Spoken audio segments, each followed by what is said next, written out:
क्या आप जानते हैं कि नवरात्रि का त्योहार क्यों मनाया जाता है?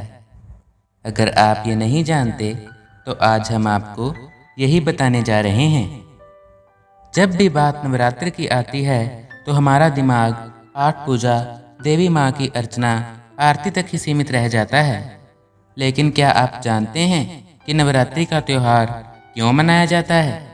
इसकी मान्यता क्या है? सदियों से हम नवरात्रि का त्योहार मनाते आ रहे हैं, व्रत रखते आ रहे हैं। देश के अलग अलग हिस्सों में अलग अलग तरीकों से इस त्योहार को मनाया जाता है।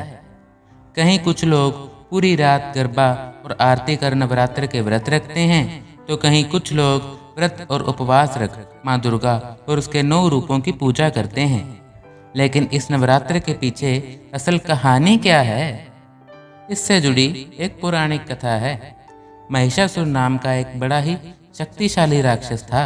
वो अमर होना चाहता था और उसी इच्छा के चलते उसने ब्रह्मा की कठोर तपस्या की। ब्रह्मा जी उसकी तपस्या से खुश हुए और उसे दर्शन देकर कहा कि उसे जो भी वर चाहिए वो मांग सकता है। महिषासुर ने अपने लिए अमर होने का वरदान मांगा।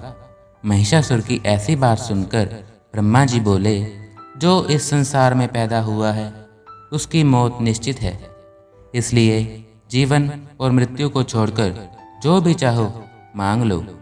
ऐसा सुनकर महिषासुर ने कहा, ठीक है प्रभु, फिर मुझे ऐसा वरदान दीजिए कि मेरी मृत्यु ना तो किसी देवता या असुर के हाथों हो और ना ही किसी मानव के हाथों, अगर हो तो किसी स्त्री के हाथों हो। महिषासुर की ऐसी बात सुनकर ब्रह्मा जी ने तथास्तु कहा और चले गए। इसके बाद तो महिषासुर राक्षसों का राजा बन गया। उसने देवताओं पर आक्रमण कर दिया। देवता घबरा गए। हालांकि उन्होंने एकजुट होकर महिषासुर का सामना किया, जिसमें भगवान शिव और विष्णु ने भी उनका साथ दिया। लेकिन महिषासुर के हाथों सभी को पराजय का सामना करना पड़ा और देवलोक पर महिषासुर का राज हो गया।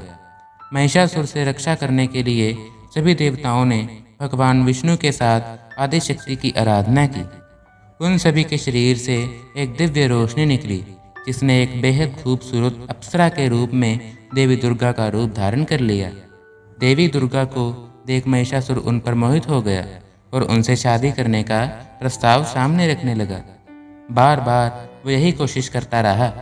देवी दुर्गा मान गई, लेकिन एक शर्त पर। उन्होंने कहा कि महिषासुर को उनसे लड़ाई में जीतना होगा। महिषासुर मान गया और फिर लड़ाई शुरू हो गई, जो 9 दिनों तक चली। 10वें दिन देवी दुर्गा ने महिषासुर का अंत कर दिया और तभी से ये नवरात्रि का पर्व मनाया जाने लगा। और अगर आप कहें कि नवरात्रि का त्यौहार साल में 2 बार क्यों मनाया जाता है, तो इससे जुड़ी पौराणिक कथा भी हम आपको ज़रूर सुनाएंगे। नवरात्रि का त्यौहार साल में 2 बार मनाए जाने के पीछे प्राचीन कथाओं का उल्लेख भी पुराणों में मिलता है। माना जाता है कि पहले नवरात्रि सिर्फ चैत्र नवरात्र होते थे, जो कि ग्रीष्म काल के प्रारंभ से पहले मनाए जाते थे। लेकिन जब श्री राम ने रावण से युद्ध किया, वो माँ का आशीर्वाद लेने के लिए नवरात्रि की प्रतीक्षा नहीं करना चाहते थे, इसलिए उन्होंने एक विशाल दुर्गा पूजा आयोजित की थी। इसके बाद से नवरात्रि का पर्व 2 बार मनाया जाने लगा। जय माता दी। धन्यवाद।